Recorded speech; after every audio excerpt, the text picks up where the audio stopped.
ও রাজুদা, তোমার ভোটার লিস্টে নাম নেই। ও পাঁচুদা, তোমার ভোটার লিস্টে নাম নেই। ও বোনাই, তোমার ভোটার লিস্টে নাম নেই। এ স্বরূপ, তোর ভোটার লিস্টে নাম নেই। প্রধান সাহেব, এই রিক সারা পাড়ায় বলে বেড়াচ্ছে আমাদের নাকি কারোর ভোটার লিস্টে নাম নেই। আপনি আর কিছু একটা ব্যবস্থা করুন। বলিস কি রে? তুই বাড়ি যা, আমি এক্ষুনি দেখছি। ঘাটের মোটা নিবংশে বাড়িতে কোনো কাজ কর্ম নেই, শুধু বসে বসে খাবে। আরে বাবা, তুই জেনেছিস পাড়ার লোককে জানানো কি দরকার ছিল? এই রিক, রিক, এই রিক, আরে প্রধান সাহেব, বসুন বসুন বসুন। আমি এখানে বসতে আসিনি। তাহলে উঠুন।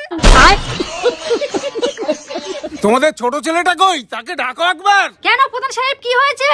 কি হয়েছে পরে বলছি, আগে ছেলেকে ডাকো। বাবু, এই বাবু। আসুকো, ওকে আচ্ছা করে দিচ্ছি আমি।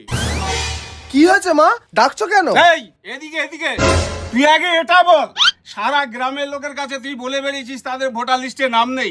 এটা কি পোঙা পাকামো হচ্ছে? বরঞ্চ আমি চেক করে দেখলাম ভোটার লিস্টে সবারই নাম আছে, শুধু তোরই নেই। প্রধান সাহেব, সে তো আমি জানি। আগের দিন ভোটার লিস্ট চেক করে যেই দেখলাম আমার নাম নেই, অমনি তো আমার পোঙায় ভয় ঢুকে গেল।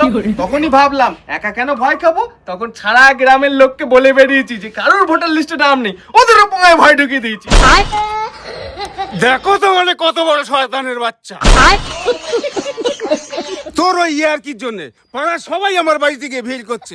এ বলছে আমার নাম নেই, ও বলছে আমার নাম নেই। যা সবাইকে বলে আয় যে সবার নাম আছে।